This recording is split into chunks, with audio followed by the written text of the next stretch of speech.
UN sanctions are back on and negotiations are still off.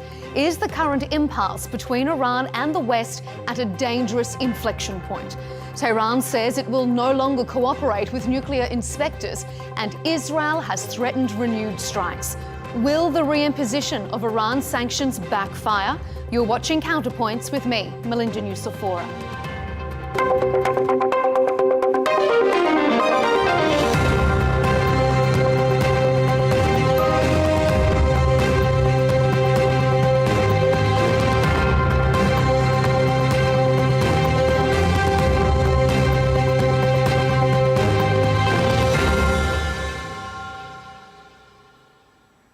It's been 3.5 months since the bombing campaign between Iran and Israel ended, but the crux of that conflict was never resolved. Iran's nuclear program remains a contentious issue, except now, unlike before, there are limited diplomatic channels open, and Iran says it has no plans for renewed negotiations.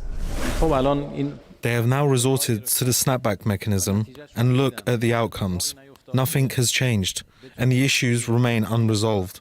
In fact, it has made diplomacy even more challenging and complicated.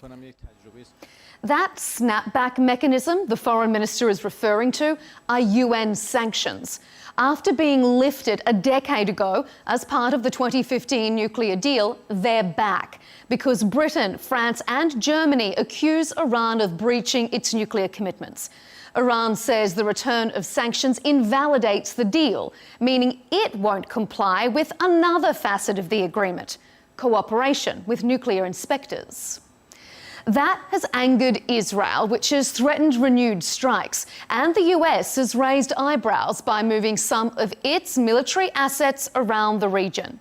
So, on this show, we'll ask, has the reimposition of sanctions on Iran backfired? Without diplomacy, is another conflict inevitable? And at a time of heightened regional tension, is a spillover a real danger? Stay with us. Joining the discussion on the prospect of renewed diplomacy or further fighting between Iran and Israel is Elliott Abrams, the former US Special Envoy for Iran, who currently serves as Senior Fellow for Middle Eastern Studies at the Council on Foreign Relations. Jonathan Shaw is back with us, a former head of the UK military's Special Forces and a former British military attaché in Israel. And rounding out our panel is Curt Mills, the Executive Director of the American Conservative magazine. Gentlemen, thank you all so much for being with us here on Counterpoints.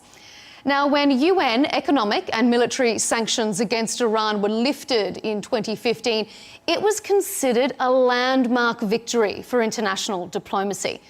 10 years on, that is a distant memory. Britain, France and Germany have accused Iran of violating the agreement, triggering these snapback sanctions. They came back into force at the end of September, prompting Iran to dig his heels in and withdraw cooperation with UN nuclear watchdogs. Mr. Abrams, Elliott, let's start with you. Has the reimposition of sanctions backfired? Instead of pressuring Iran, has it made it more steadfast and effectively put an end to the prospect of diplomatic agreements? I don't think so. I think Iran has been engaging in so many violations that the sanctions were warranted. The IAEA reporting over the course of 2025 has listed all of the violations. I think negotiations are still possible. I don't know if the regime in Tehran really wants them, because in a negotiation, they would need to give up a good deal. So I doubt that you'll see much in the way of serious negotiations, at least in what remains of this year. Curt, what do you think? Does Iran not want negotiations? And do you think there's still a possibility? To the extent that we understand it, I think Iran is a two-track society. You saw the statement by the Supreme Leader while Iran's more moderate faction was in the UN in New York last month, who basically tried to seemingly thwart any sort of unplanned run-in with U.S. officials that might have happened at the UN. And of course, hardliners in Trump's administration also worked to prevent that. So I think it is not super clear what the Iranians want. I think the leadership, Pezeshkian and Arachi, do want to do a deal. But since the needless aggression that started in June of this year, it's not clear how committed the Trump administration is to reopening it. I think factions on both sides are interested in this, but they're fighting each other. So it's a civil war in each country. I'm going to bring you in, Jonathan, in just a moment. But Elliot, I saw you have a little chuckle there. What do you take issue with of what Curt has said? Well, the fact that there are differing views does not suggest a civil war. It just suggests that people may disagree as to what is the best policy.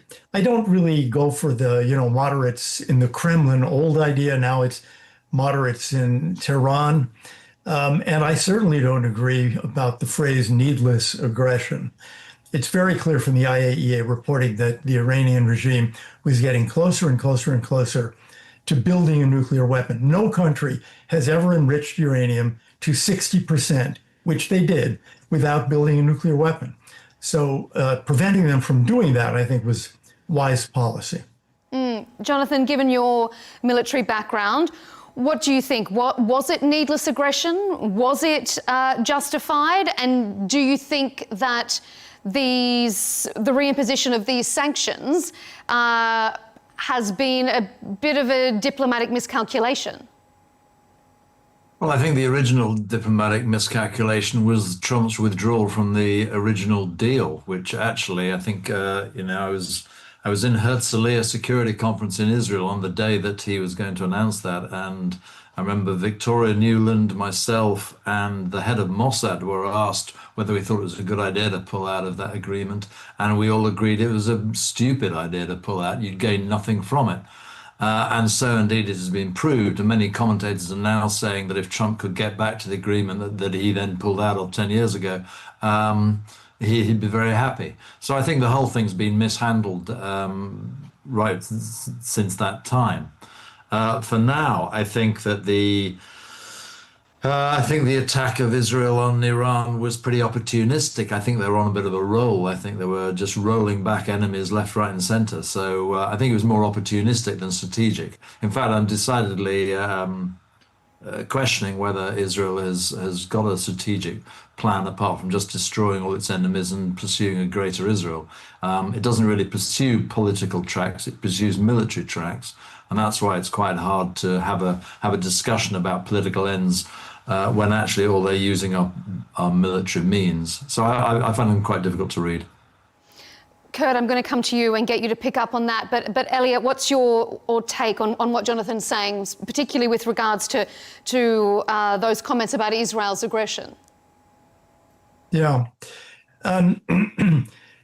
Israel and Iran had been going at each other indirectly for a very long time. Covert actions, for example, attacks on Israeli embassies, for example. But the Iranians changed the script by a direct attack on Israel, something that hadn't happened before. They're the ones who changed the rules and said, no more of this covert stuff. Now we attack each other directly. So I think that is the prerequisite for the Israeli strike on Iran. It wasn't they who changed the rules. It was Iran who did. Curt, pick up on that. What do you think about what Elliot's saying? And also, with these retaliatory sanctions in place, Iran has withdrawn its cooperation with nuclear inspectors. So what's stopping it now from doing whatever it wishes? Well, I mean, not the most. So that calls into question the entire line of thinking that we've taken the last 5 to 10 years in the United States in both administrations, Biden and Trump. But I just have to say, I disagree with the entire cast of mind. And this is no surprise, I assume, to him, of Mr. Abrams. He paints a picture of Iran as this menacing, all-powerful entity in the Middle East. and Israel as a besieged, an isolated country, the reality is that Iran is quite weak, and that it is a desperate state that obviously has a few cards. And if we are really concerned about nuclear proliferation, there was a deal forget the JCPOA, there was a deal on the table in April, which is better than JCPOA. The enrichment levels were nowhere near 60. They were below 4. And the administration could have taken it. And frankly, activists within the United States play on the president's, I'd say, phobia of details about this. There is a clear conflation by the White House of zero enrichment with no nuclear weapon. 3.5% enrichment is not nuclear grade. It's not nuclear weapons grade. And that was a deal that was on offer. There were better offers than happened under the Obama deal, above ground inspections. The Iranians want to make a deal. Yeah. Are they autocrats? Do they have their own reasons for doing certain things? Sure. But the reality is a pragmatic wing exists within Tehran, and they were willing to ink a deal with Trump. And Trump, to his credit, got way closer to this than Biden ever did after, of course, Trump left the first deal. And he allowed neoconservative elements in the United States and in Israel to sabotage it. Elliot, do you want to comment on that in particular? There's a pattern among American, what I call isolationists, even when Donald Trump is president, to say that he and everybody around him is just putty in the hands of the so-called neoconservatives, of whom there are probably 5 alive in the United States at any given time. I think Trump has shown that he's not putty. I disagree with some things he's done and agree with others, but I think it's hard to make the case that he just gets pushed around by everybody around him. There's been actually a great campaign to keep neoconservatives out of this administration, and it's been a reasonably successful one. So I don't see that. And as to Iran being weak, I agree with that today. But I think you'd be hard-pressed to find people who were saying that prior to the Israeli attack that eliminated Iran's air defenses. Prior to that, if you go back, particularly go back 2 years before October 7th, 2023, everybody believed that Israel would never attack Iran because of the existence of Hezbollah and the threat that it posed. Netanyahu and other Israeli leaders had been threatening Iran for 25 years. American presidents, one after the other, had been threatening Iran for about 25, 30 years. But I think the Iranians had become persuaded, as many Americans were, as many analysts were, that this was never going to happen, partly because of Hezbollah. The elimination of Hezbollah, the direct Iranian attack, changed the game a lot. Jonathan, what do you make of that? Yes, well, all these disputes end up looking for the original sin, and everyone disagrees who the original sin was and therefore who to blame. Just an observation: after the France and America and Britain overthrew Gaddafi with American help, I remember visiting some generals in Egypt. And they said to me, looking back over the last few years, what's the conclusion we draw? First of all, if you don't want to get invaded, get a nuclear weapon. Second, once you start getting a nuclear weapon, never stop, because the West never gives you any credit for stopping. And I thought, that's the voice of the region. And I think that's probably right. And I think our policy in the Middle East of the last 20 years has been pretty disastrous, and we're reaping the consequences now. So frankly, I think there's absolutely no point in looking for original sin, because we're all guilty of incompetence, frankly, as far as I'm concerned. And therefore, you've got to look at things how they stand. I think Israel's greatest danger at the moment is rather reflecting something that my IDF chums used to say when I used to deal with them. By the way, I was never the MA in Israel. I was the senior point of liaison from the British military to Israel for something like 3 or 4 years. But it meant I used to bounce around the Middle East. And when I was talking to the Egyptians, that sort of comment came out. So I think the greatest, what my dear friends used to say was that, I'd say to them, what's the biggest threat to Israel? And they'd say, ourselves. And I would say that that is manifesting itself now in Israel, that the extremists in Israel are holding the rest of Israel hostage. And I think the Ben Gvir Smoklik right-wing religious nationalists are doing Israel untold damage. And just to show an example of an article in the Financial Times, normally quite supportive of Israel, called Israel Alone. And I think what we're seeing here is the threat of Israel being very isolated on the world stage, particularly after its attacks on Qatar, which then led to 50 representatives of 50 Muslim countries gathering to discuss what they're going to do about Israel, who are now, I think, widely seen in the Middle East as the greatest threat to their security. This is a major strategic blow by Netanyahu, I would say. Curt, I could see you sort of nodding along. Yeah, I mean, isolationism is, of course, a slur, and look, I'll call anybody what they want to be called. So if Abrams doesn't want to be called a neocon, then by all means. But clearly, there's disagreement within the United States about how to approach this. Clearly, there's disagreements within the right and within the Republican Party how to approach this. The level of opposition to not only the strikes in Iran in June, but also to the ongoing military and diplomatic support to the atrocities in Gaza is picking up in the Republican Party, both in the media and in senior politicians. People like Steve Bannon and Tucker Carlson are not nobodies in the MAGA movement. People like Marjorie Taylor Greene are not nobodies in the Congress. This stuff is relevant. And I do agree that, there is isolationism, but the only isolationism is being driven out of Jerusalem, and to the degree to which Washington is a co-signer on that. That is what is isolating the United States, not a desire to resolve conflicts diplomatically and without war. Mm-hmm. Your response, Elliott? Well, a couple of things. One, I don't think it's crazy for Iran to seek a nuclear weapon. That is, if you try, in a sense, a value-free way to look at their situation in the world, I don't think it was crazy for Pakistan to seek a nuclear weapon, for example, since they have and will always have conventional inferiority to India.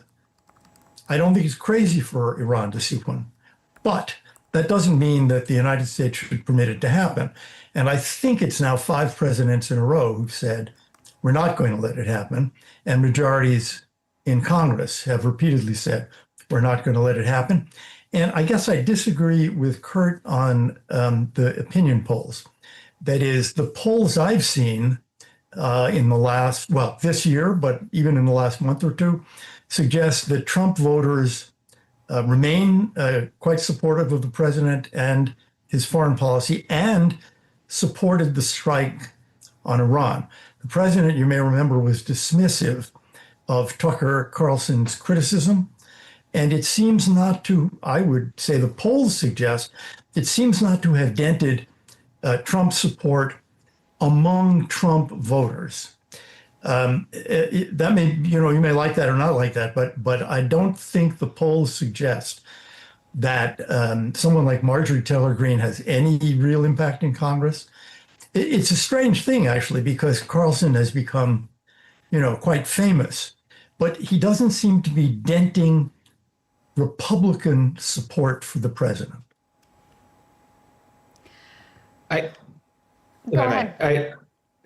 think there's deference to any commander-in-chief. So I think that Trump could do just about anything. There's a fear of the other side. People are glad that Kamala Harris isn't the president, including a lot of Democrats. And so when the president takes a course of action and Americans aren't immediately sent home in body bags, I think there's a deference. But I think these fissures on the right are relevant. And if things were to go topsy-turvy, if the macro conditions in the United States were to change, if the United States were to enter a recession and the U.S. was suddenly in a war in Iran, underwriting a war in Israel, or in a war in Venezuela, then a redux of the George W. Bush second term is very on offer. If we were having this conversation in October of 2005, the idea that the Bush administration would end in tears would have seemed extreme, but it only took 36 months for that to happen.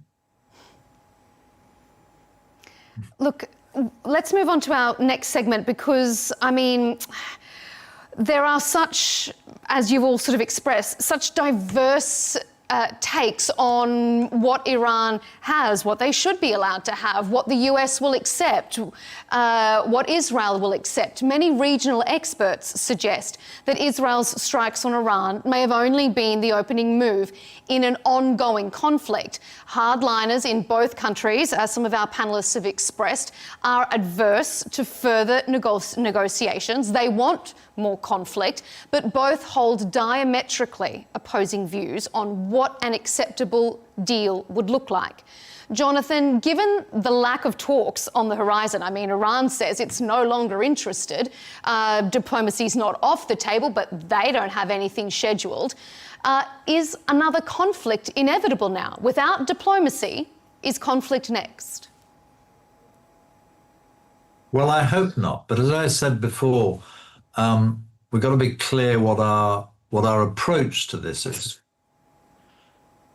The way we in Britain have traditionally viewed counterinsurgency or these sort of operations is that there has to be a political objective in mind, and that the military action must support that line, and that military action on its own achieves nothing but death and destruction and generally makes things worse. So you've got to say, what is the political point of military action? And, you know, hence the criticism in Britain about the Israeli invasion of Gaza, in that it doesn't seem linked to any political end state. You know, and you can see that Israel is massively divided on that. So if you're talking about conflict over Iran, you've got to say, what is the political end state that all sides are pursuing? And I think Iran's just pursuing survival at the moment. And Israel, well, I'm not sure what it's pursuing. If it's pursuing regime change, then it shows that Israel has learned absolutely nothing from the regime changes that the United States, with its Western allies, has been embarked on for the last 20 years. You know, this idea that you change the regime and therefore end up with a bright, shiny new government that works to your interests is just disproved by history time and time again. So I'm at a bit of a loss what people think the idea of regime change, which was mentioned by Elliott earlier. I can't see the point. I think it would be self-defeating, and I would not support it in any way. Mr. Abrams, Elliott, is regime change the end goal here? Well, regime change is certainly something we should all want. Here I would, I think, disagree with Jonathan in the sense that there's a lot of evidence that the people of Iran would like to get rid of this regime. They never voted for an Islamic Republic. I think it's pretty clear they don't want an Islamic Republic. They want a democracy. And there is no particular reason to think that's impossible in Iran, not with the level of economic development, the level of literacy. That's what they wanted when they overthrew the Shah. And I think most Iranians still want that. I think so. That doesn't mean it should be our policy. But it certainly, I mean, I would like to see a democratic regime in Russia too. That doesn't mean our policy should be regime change. But I think when it comes to the military side of this, I think the United States and Israel have a common goal here, which is that this regime cannot be allowed to get nuclear weapons. I would not be terrified if the Japanese decided to develop a nuclear weapon, or the Canadians decided to do so. Iran is a rather different matter because of the nature of the regime. I think it's just simply too dangerous to allow those leaders in that Islamic Republic, which continues now, 45 years after the revolution, to say death to America, death to Israel every day. It's just too dangerous to let them have a nuclear weapon. Curt, do you think President Trump would risk his chance at a Nobel Peace Prize to have governmental change in Iran, if that is indeed an end goal on the table? He already has. I mean, perhaps he's getting poor advice and has a poor understanding of what's likely to give him the Nobel Peace Prize. But having been nominated by an ICC indicted war criminal is not exactly the quickest way to impress the Nobel Committee. Having the, some random minister in Pakistan endorse him for the Nobel Peace Prize is not exactly the way to impress the Nobel Committee. That is the sort of rogues gallery he has assembled since June, unfortunately. The way to do it, because I think the Russia-Ukraine controversy is going to be very controversial in Europe if the war winds up, is to shock the world and resolve the Middle East problem. The Iran problem, which of course is somewhat separate from the Gaza problem, but the Israelis don't see it that way, right? The Israelis see Iran as the head of the snake that supports Hezbollah and obviously Hamas. And so I think that's the only way that he gets it, which is avoiding an all-out war in Iran and reining Netanyahu in. We can talk about how popular the Islamic Republic really is. The fact is that it has survived for 46 years. The fact is that the U.S. shouldn't be involved in picking winners and losers in societies that we don't understand. I don't think that's worked out very well. And this is what I'm sort of talking about, and I don't mean to create a pall of conspiracy about this, but there's a lot of loose talk. Right? I mean, this happened in the mid-June crisis, where Trump tweeted out, MIGA, make Iran great again. And why not regime change? That was clearly an element of what was going on. And all the reporting, and I will compliment the Israelis for this, they have a great media. All the reporting was that the Netanyahu administration was obviously flirtatious at minimum with this kind of talk. And so that is the real pretext. That is the real justification of what we're doing here. And I just don't think it will, serve the Iranian people to have a military overthrow of their regime. If they want to change their regime, they can do it themselves organically. And number two, what does this have to do with the United States? Jonathan? Well, 5 presidents in a row have answered your question and have said, we are not going to let Iran get a nuclear weapon because it is too dangerous for the United States. So they disagree with you, presidents of both parties. All right, Jonathan. Yeah, I mean, the American voter has thought the country's going in the wrong direction for decades now. So, and Trump himself is not exactly a normal guy who gets elected president. I think we definitely need a paradigm shift in this country. Whatever that means. So, listening to American commentators on America's attitude to Israel, which is, by the way, according to all the figures I see, shifting, and there's less and less support for Israel, certainly its action in Gaza. People are answering your question, Elliot, about the 5 successive presidents. The impression comes across that that's because AIPAC tells them to do that, and that no president would survive who opposed the AIPAC vote. So I'm not putting too much credibility on that. I'm going to ask you an interesting question that, it seems to me pertinent. Why shouldn't Iran have a nuclear bomb? Is the Iran regime necessarily more bonkers than, say, Pakistan or India or any other country that illegally has, nuclear weapons?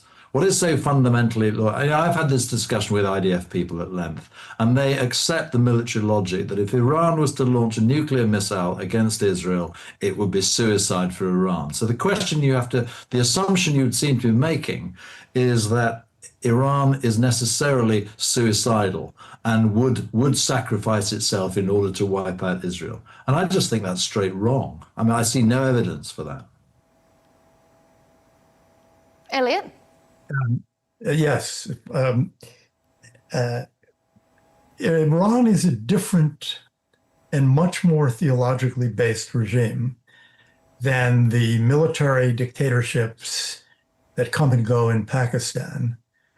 And if you would be willing to risk the survival of your country on that, that's fine. They don't say death to Britain every day. They were quite hostile to Britain, actually. And it was only 5 years ago that they last invaded the British embassy. They keep doing it every 5 or 10 years. But they're more hostile to the United States and to Israel. And I believe it was Rafsanjani who once said that Israel was a one-bomb country. So that's a risk that I think Israelis are not willing to take. And I guess I'd go with our last 5 presidents rather than with Curt on the definition of what is the American interest here. It's not in the American interest, for example, that North Korea have a nuclear weapon. And we tried to stop it. We tried to stop it through diplomacy, and we failed. I think it would be a much more dangerous world if the non-proliferation efforts that have been made since World War II, which have not really failed. I mean, there aren't that many countries that have nuclear weapons. And it's, atomic weaponry is about a 100-year-old technology now. Well, 80-year-old technology, let's say. It's remarkable that so few countries have managed to get atomic weaponry. And it's not going to be a safer world if more get it. I do believe the Saudis, the Egyptians and others, the Turks, when they say on and off the record, if Iran gets a nuclear weapon, we are getting a nuclear weapon. Mohammed bin Salman said that in so many words. That's not going to make the world safer, I think. Particularly, again, when you're dealing with a theocracy here in Iran that continues to say, death to America, death to Israel. Now, maybe you don't take that seriously. I take it a little more seriously. Curt, do you want to weigh in on any of that? Sure. I mean, I think, though, it's a false choice. I mean, so while I kind of agree that the Iranians getting a nuclear weapon might not change the world, we also don't have to take that gamble, right? There was a deal on offer in the spring, right? And so if we're really just committed to nuclear nonproliferation here, a U.S. administration should drive a hard bargain and then sign a deal. And that's what Obama did.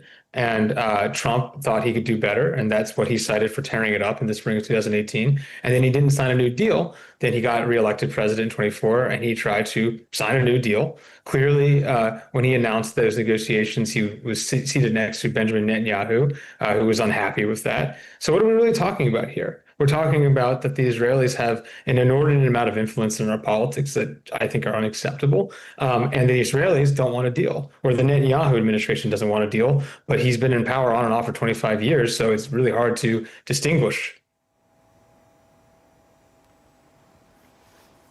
Let's talk military movements, Jonathan. Iran says the movements of US military assets to the region is provocative. Do you think it is? Do you think the US and Israel, by the look of the chess pieces setting up on the board there, are preparing for more strikes?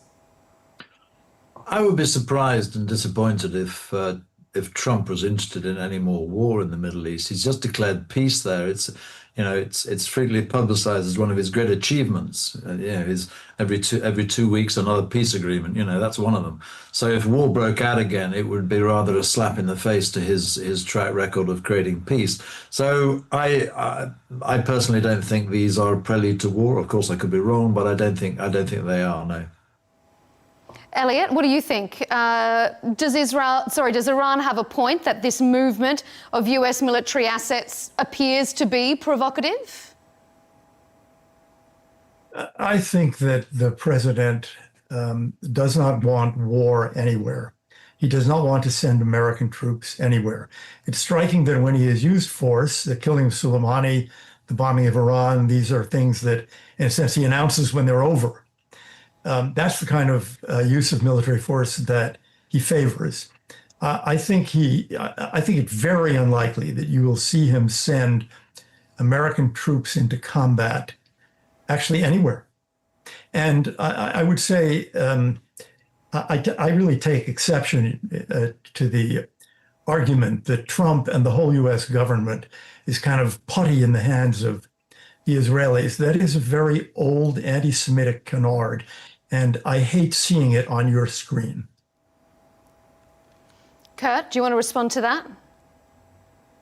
Yeah, I didn't say anything about Jews. And there are plenty of people who favor this dynamic with the Israelis who are Gentiles. I disagree with Benjamin Netanyahu as much as I disagree with Tom Cotton and Lindsey Graham. And I think this is the baseless kind of accusations of prejudice that have been American people have rejected it from Democrats, and people should reject it from Republicans. It's pretty gross. Mm-hmm. It is pretty gross to see an American saying that your government is not in the hands of your elected officials or your elected president. They're all really in the hands of the Israelis. I think that is. I think it's nuanced. I think it has a very sophisticated lobby that has clear initiatives on foreign policy. I think Trump, veil of ignorance, wouldn't care about the Middle East, but is pliable to aggressive persuasion and perhaps opportunities for business interests for his family in the future. I think we've seen that throughout the Middle East region, frankly, and I think that is a confounding and infecting variable in all this. I think that I am optimistic and hopeful that the better angels of him will win out, that he doesn't want to deal. I think you're right that he has a hesitation to put troops on the ground anywhere. But man, we can get a lot of trouble without putting troops on the ground. And then we've talked about this before, and then troops come in on the ground. Let's look at the regional implications of this outside, or the broader implications really, outside of just Iran and Israel. In an interview on the sidelines of the United Nations General Assembly, the Iranian president warned that the path the US has embarked upon will set fire to the entire region. Iran has previously said it would target assets across the region this time, a more broader conflict. And there is also the question of whether Iran's allies, such as Russia or China, could step in if the US became more emboldened and more openly involved. Elliott, considering how tense the region is there a real risk of a broader conflict here? I mean, it doesn't take much for there to be a miscalculation on either side. How close are we to a spillover? I don't think we are at all.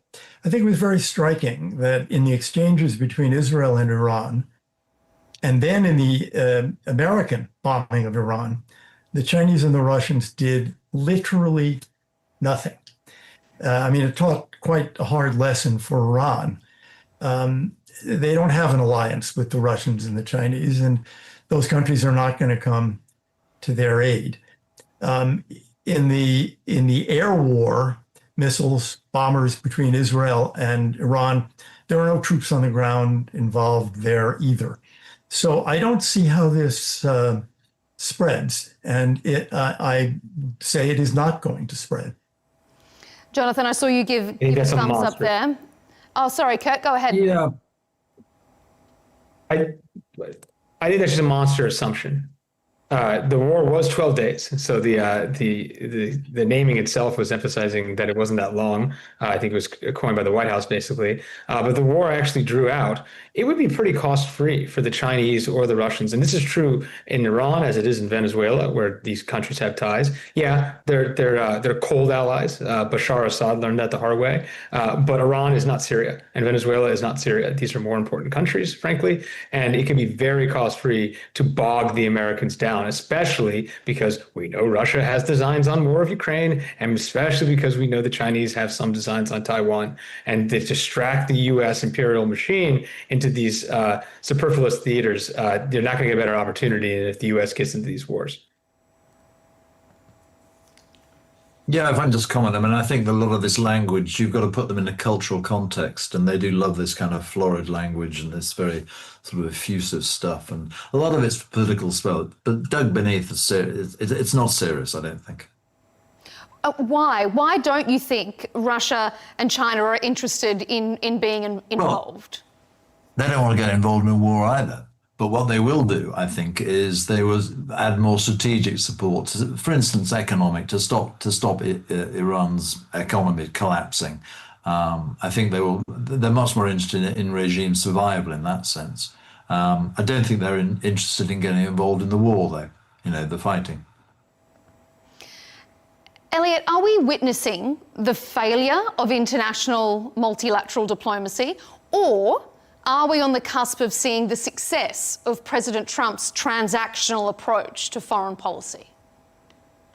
I think we're seeing both. We don't know yet, as we sit here, whether this effort to end the Gaza war will succeed.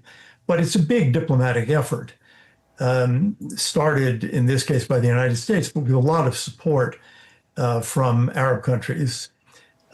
So that would be an enormous success for multilateral diplomacy. I wouldn't generalize. I would say I do agree with your characterization of the Trump approach, which is really quite ad hoc. But in this case, he's decided to make the effort. He's decided to jump in. He's had lots of meetings this year with Middle Eastern leaders. and Rubio and Witkoff and others have been all over the Middle East. So this is an effort that he's willing to make, and I think we all hope that it succeeds. Curt, what do you think? I mean, is international diplomacy dead with regards to this particular nuclear issue, or do you think we're going to see the success of President Trump's approach? Well, okay. I think number one, the president is impatient, and I think that's basically the story that's going on in Russia, Ukraine. This is the story that's going on in Latin America, and the story that's going on in the Middle East. And while the president is not an instinctual hawk, the hawks, the gun guys, have the quick answer. And he has been tempted by that since diplomacy took a long time on all of these issues in the spring. You saw early tailwinds for diplomacy in Russia, Ukraine, early tailwinds on Latin America, and early tailwinds on the Middle East.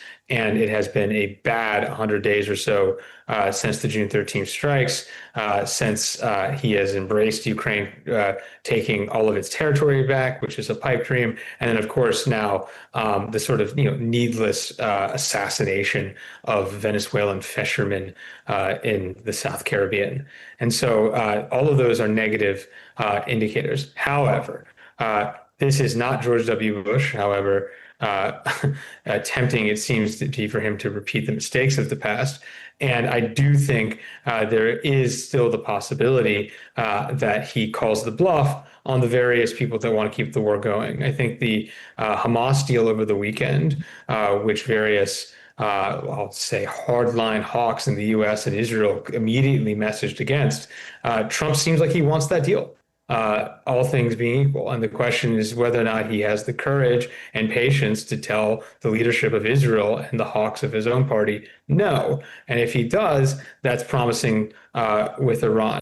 But I do think base case and everything I'm hearing and the moving of U.S. military assets back into the region, which happened in late spring this year, I think that augurs a sign of renewed Israeli hostilities on the Iranians. And it's just a question if the U.S.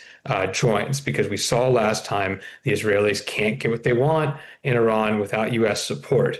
And the Trump has to say no, or he's going to find himself in a war.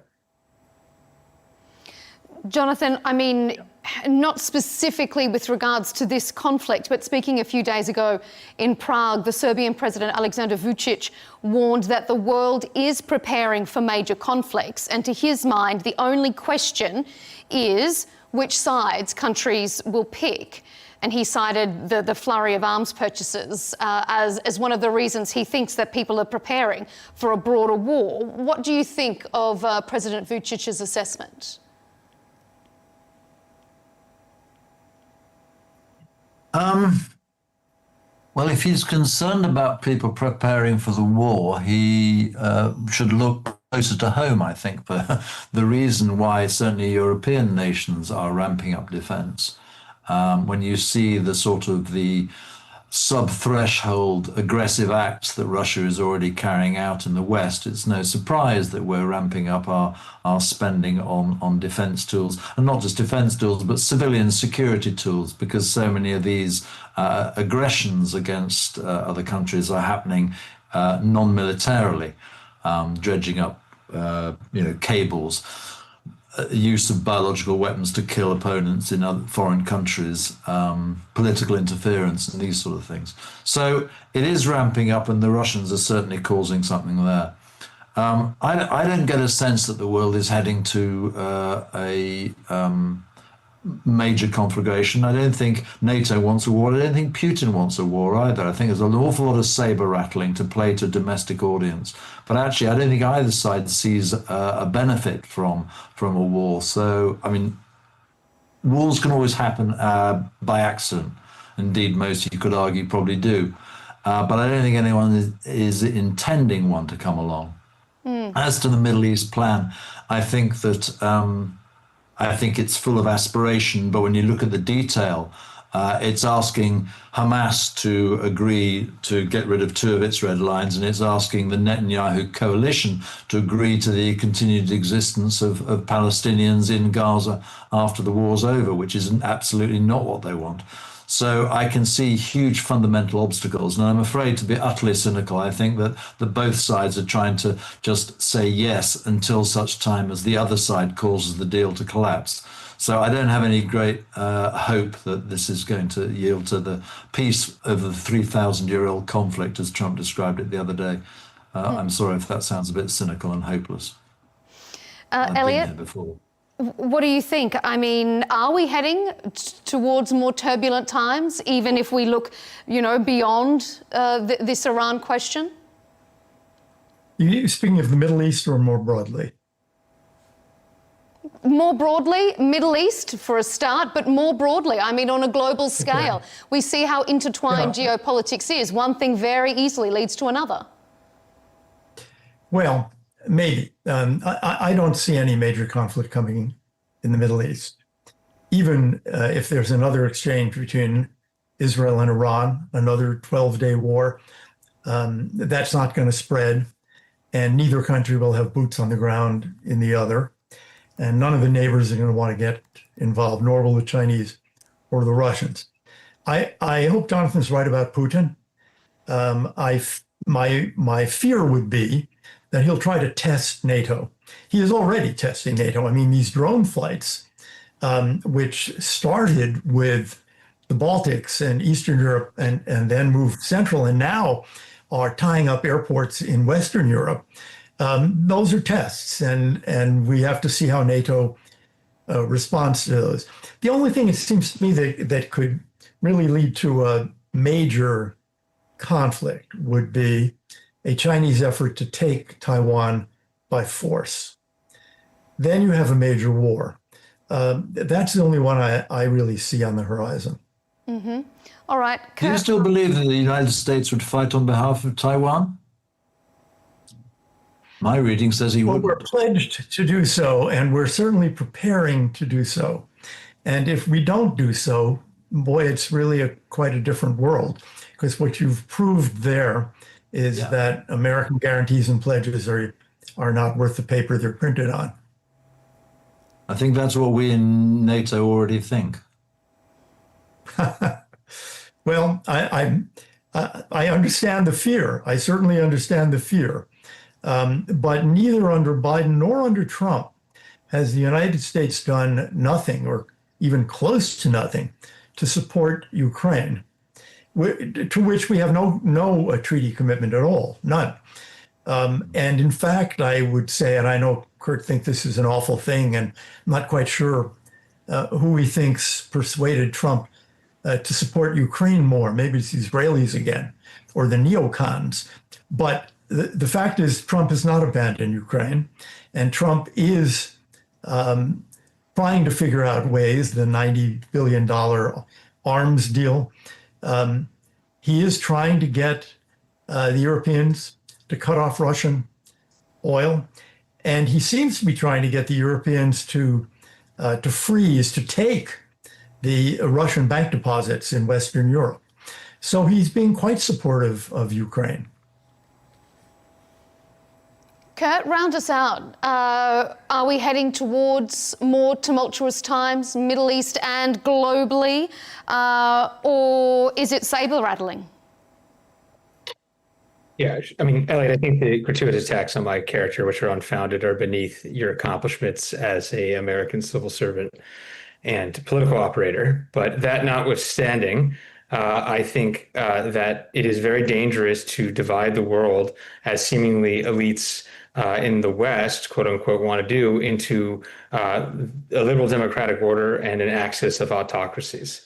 And I think this kind of, again, loose talk that we're doing so creates a potential fait accompli where this occurs. I don't know why that people in NATO countries would be that anxious. The reality is, I do actually agree with Elliot. We've done a lot for Ukraine, a ton for Ukraine, which is not even in NATO. Taiwan itself, I think, is a complex situation. But the reality is, the last president of the United States committed explicitly to troops on the ground. And I'm not at all convinced of the three theaters that one's going to happen. But if it is going to happen, and I think it will occur in a dynamic in which everybody's overstretched and everybody's overcommitted to each other. I mean, that is the lesson of the World War I dynamic. We're suddenly in all these treaties and we're fighting because of implied contractual or literal contractual obligations to faraway lands. And I just ask, what is that really doing for the American people? When did we vote on this? Why should we let it continue? Elliott, do you want to respond to that before we wrap up? Well, just listening to Curt, here's something he and I would probably agree on, and that is that the president's executive order saying that the United States would defend Qatar, to which we have no treaty obligations, was very poorly thought through, and does not seem to have any support or much support in Congress. That really came out of nowhere as far as I was concerned. I think very few people in the government were really expecting that. Yeah, I think both presidents, Biden and Trump, have desired to do defense compacts to solve the issue of the day. So the one that was bigger under Biden was the potential US-Saudi compact.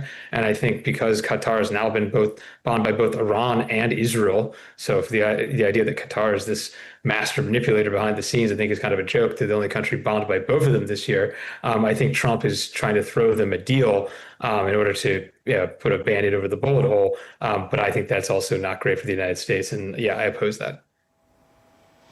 Well, it'll be interesting to see how that particularly plays out, especially as tensions continue. That executive order could be put to the test. Gentlemen, we are out of time, so we will have to leave it there. But Elliott Abrams, former US Special Envoy to Iran, Jonathan Shaw, the former head of the UK military's Special Forces, and Curt Mills, Executive Director of the American Conservative magazine. Gentlemen, thank you for your contributions here on Counterpoints.